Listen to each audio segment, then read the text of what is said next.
Imagine a world where thunderous hooves never stopped echoing across continents.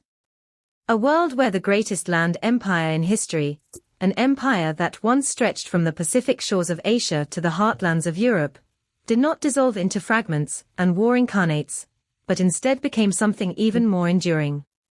What if the Mongol Empire, forged in blood and brilliance by Genghis Khan, did not collapse under the weight of succession crises and cultural divergence? What if, instead of fading into the footnotes of history, it evolved into a resilient superstructure, adapting, modernizing, and expanding its reach not just across geography, but across time? What if the Pax Mongolica had never ended? In this alternate timeline, the story of civilization unfolds very differently. Borders are redrawn. Powers rise and fall not from Europe or America, but perhaps from cities like Karakoram, Samarkand, or Kanbalik, names that would be as familiar to us today as London or New York. So we ask a question that defies everything we've been taught about the trajectory of empires. What would our world look like if the Mongols had never fallen? Would the internet speak Mongolian? Would democracy exist as we know it? Would the Renaissance have bloomed in Florence, or somewhere along the ancient Silk Road? This isn't just a fantasy, it's a lens. A way of seeing how delicate the balance of history really is. And how just one enduring empire might have changed everything. Welcome to Timelines Rewritten, the crossroads where the power of imagination collides with the rigor of historical scholarship. This isn't just a place to ask wild questions for entertainment's sake. Here, we peel back the layers of our shared past and dare to explore the roads not taken. We don't rewrite history, we reimagine it, through the lens of possibility, logic, and informed speculation. And today, we're venturing into one of the boldest, what ifs, history has to offer. What if the Mongol Empire never collapsed? Now, you might picture galloping hordes, flaming arrows, and sweeping conquests. And yes, those images are part of it. But what lies beyond the battlefield? What happens after the last city surrenders, and the empire begins to govern, to influence, and to reshape the known world? This isn't just a tale of warfare, it's a thought experiment about how interconnected our world could have become centuries earlier. We're talking about alternate routes of globalization, a radically different balance of power, and the possibility that today's global order, our technology, our borders, even our languages, might have evolved under an entirely different influence. What if the Industrial Revolution started in Central Asia? What if Renaissance humanism had blended with Confucian bureaucracy and Islamic science? What if the Mongols had built not only the largest empire by land, but the most enduring world order humankind has ever seen? So, saddle up your curiosity. We're riding deep into the steppe, not with swords, but with questions. Armed not with fantasy, but with historical insight, geopolitical logic, and cultural analysis. Because in this episode, we're not just telling stories. We're tracing the fragile threads of history, and tugging on one to see how the whole world might have unraveled, differently. Let's set the stage by identifying our first major divergence, the moment where our alternate history begins to branch off from reality. In our real timeline, the Mongol Empire, though immense in its reach, was inherently unstable. After the death of Genghis Khan, it splintered under the weight of internal rivalries, power struggles among his descendants, and the sheer difficulty of governing such a vast, diverse territory. Succession became a poisoned chalice, passed clumsily from hand to hand. The unity Genghis had forged on horseback dissolved into 4 major khanates, each pursuing its own agenda, often clashing rather than cooperating. But what if that hadn't happened? What if, instead, Genghis Khan had foreseen the fatal flaw of dynastic infighting, and acted decisively to correct it? Imagine a world where, instead of relying on tribal loyalties and bloodlines, the Mongol Empire had embraced a truly meritocratic system of succession. A leadership model rooted not in lineage, but in capability. where the next great Khan wasn't chosen based on their family name, but their vision, strategic intellect, and ability to command loyalty across ethnic and regional lines. Let's call this alternate divergence number 1, unified governance. In this version of history, we don't see a fractured web of competing Khanates. Instead, we witness the rise of a powerful, centralized Mongol administration, one that intelligently absorbs the wisdom of the civilizations it conquered. Persian bureaucrats, Chinese engineers and philosophers, Arab astronomers, and Russian tacticians, all brought under one roof, not as subjects, but as contributors to a pan-Eurasian political machine. A hybrid governing elite, fluent in multiple languages, trained in multiple traditions, and loyal to the Mongol ideal of unity through diversity. This Mongol union would have gradually transitioned from a military juggernaut into a civilizational powerhouse. The thunder of hooves replaced by the hum of trade caravans and scholarly debates. Expansion would no longer be about raising cities, but raising institutions. Their power would be maintained not just through fear, but through efficient governance, stable infrastructure, and the promise of peace, a Pax Mongolica that endures not for a generation, but for centuries. If it sounds familiar, that's because it is. In many ways, this alternate Mongol Empire would mirror what the Roman Empire achieved at its height. Absorbing cultures, building roads, codifying laws. But now, imagine it stretched not just across the Mediterranean, but across the entirety of Eurasia. From Korea to Krakow. From Baghdad to Beijing. And all of it, held together not by force alone, but by smart administration and shared purpose. Now let's explore the second major ripple in our alternate timeline, one with profound economic, cultural, and intellectual consequences. Alternate Divergence 2, the Silk Road Superhighway. In our world, the collapse of Mongol unity shattered the fragile security that had made the Silk Road viable. As Khanates turned inward or against each other, and as emerging powers blocked or rerouted ancient trade paths, the arteries that once pumped wealth and knowledge across continents began to clog. But in our alternate reality, where the Mongol Empire remains unified, that doesn't happen. Instead, the Mongols continue to do what they had already begun in Genghis Khan's time: protect the lifeblood of commerce. Imagine heavily guarded caravans gliding across the steppes and deserts with unprecedented ease. From the glittering markets of Hangzhou to the merchant republics of Venice, goods, ideas, and people would move without hindrance, flowing along a trade network protected by a disciplined, transcontinental Mongol security force. This isn't just trade, it's transformation. With stable infrastructure, common legal frameworks, and a unified system of taxation and tolls, Eurasia would evolve into something resembling a continuous economic zone. Think of it as a 13th century version of the European Union, but stretching across thousands of miles and dozens of cultures. Common weights and measures, standardized currencies, and shared communication protocols would foster efficiency and trust. Banking might develop simultaneously in Samarkand, Baghdad, and Genoa. Merchants could journey from one end of the world to the other without fearing warlords or corrupt border officials. And ideas would move even faster than silks or spices. But here's where it gets truly fascinating. The intellectual consequences of this economic harmony. In our timeline, the Renaissance emerged in Italy, sparked in part by the rediscovery of Greco-Roman texts, many of which were preserved and transmitted by Islamic scholars. But in this alternate reality, those ideas wouldn't just trickle westward. They would fuse. Picture a Renaissance that's not a European rebirth, but a pan-Eurasian enlightenment. Confucian philosophy, with its emphasis on harmony and duty, would intertwine with Islamic advancements in astronomy, mathematics, and medicine. Western humanism, focused on individual potential, would blend with the Mongol appreciation for strategic pragmatism and cultural adaptation. Buddhist metaphysics might be discussed in Cairo. Greek philosophy debated in Karakorum. The result?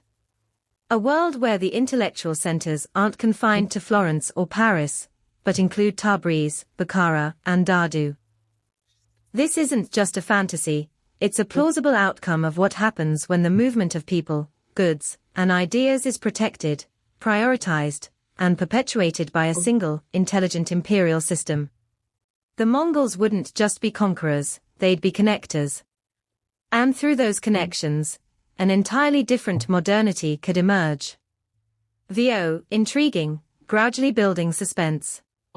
Let's now pivot to a consequence that would utterly rewrite not just Eurasian history, but global history. Alternate Divergence 3, No Age of Exploration. Ask yourself this: why did European powers in the 15th century risk everything, fortunes, fleets, and lives, on treacherous voyages across the Atlantic? The answer is simple: the East was closed.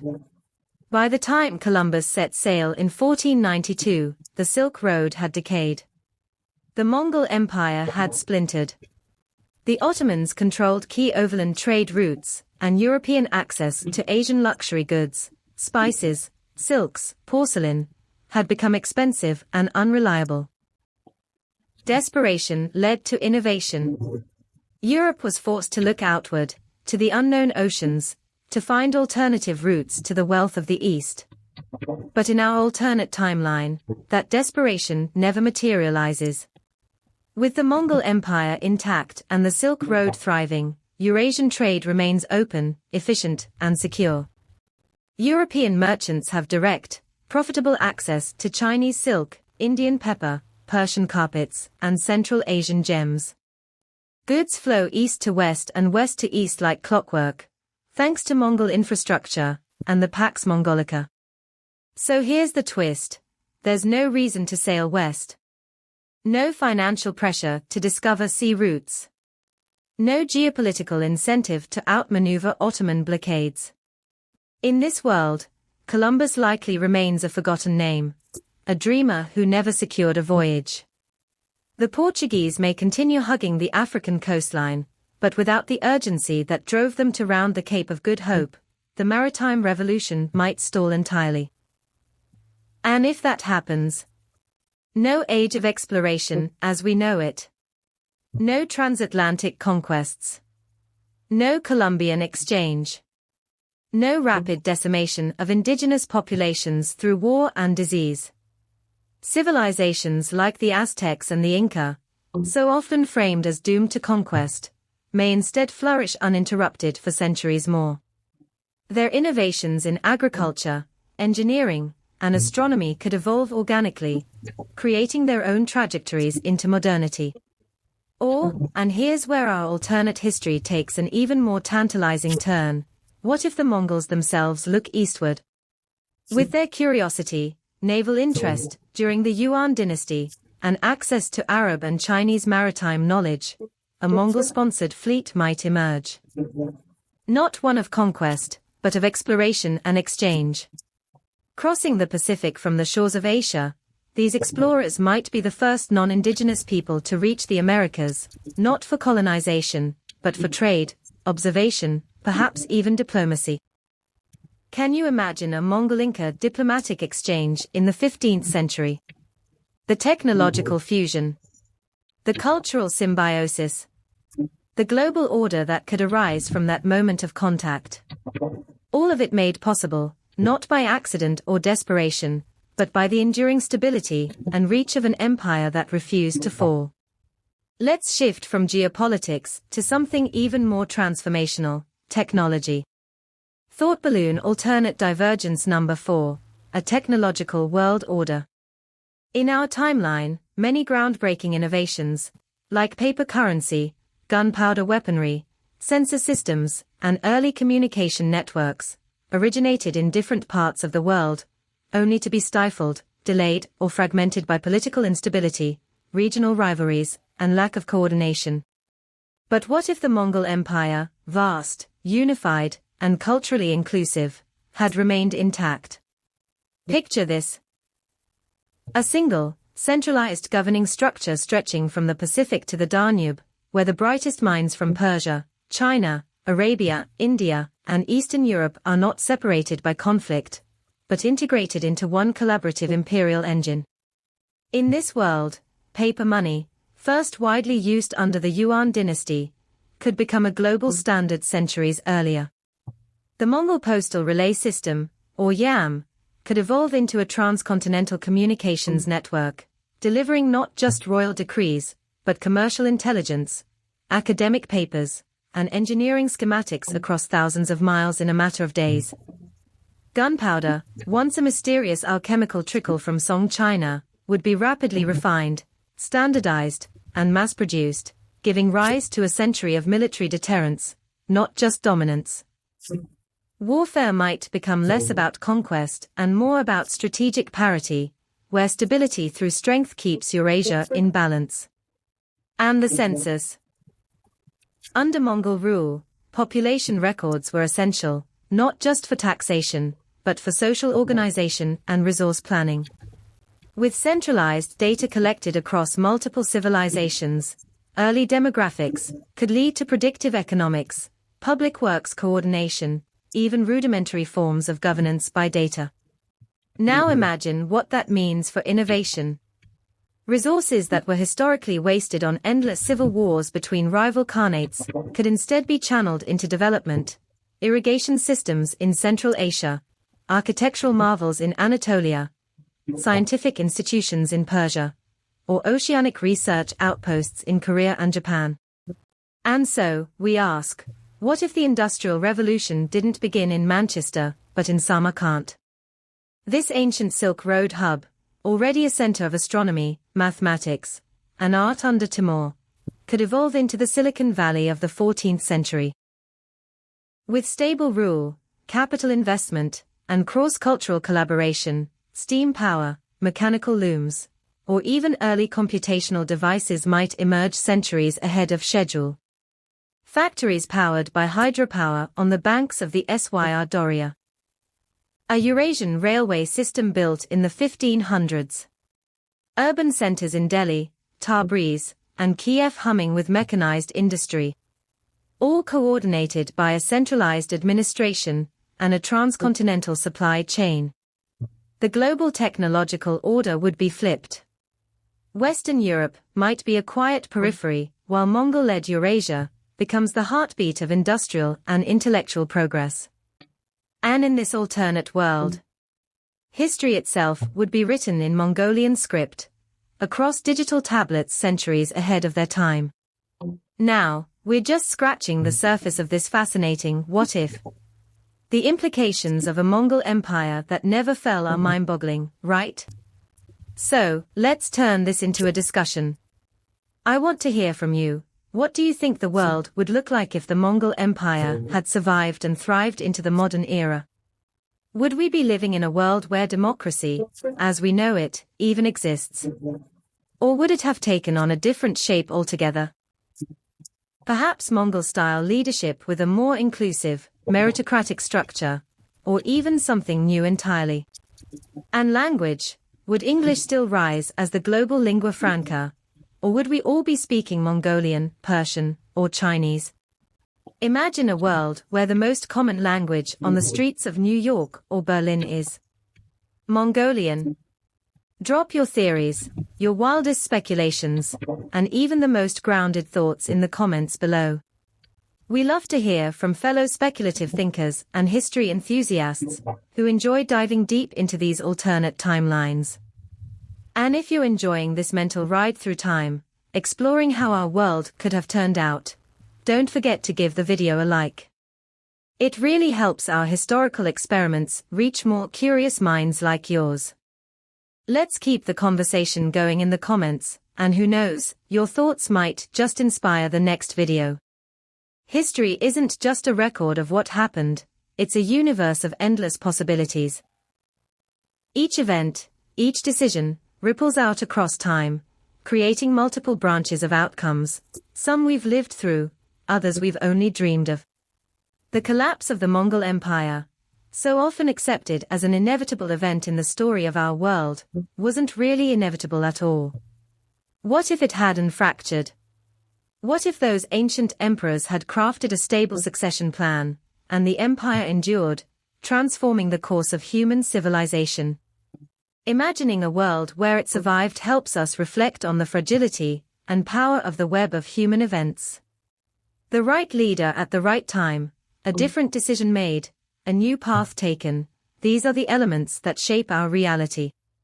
And just as we can speculate on what the Mongols might have accomplished, we must also recognize how our present world was molded by countless turning points, large and small. So, if you find joy in challenging the past to reimagine the present, if you're fascinated by the endless, what ifs of history, and what they can tell us about our world today, then make sure to subscribe to Timelines Rewritten. Because here, we don't just study history, we rethink it.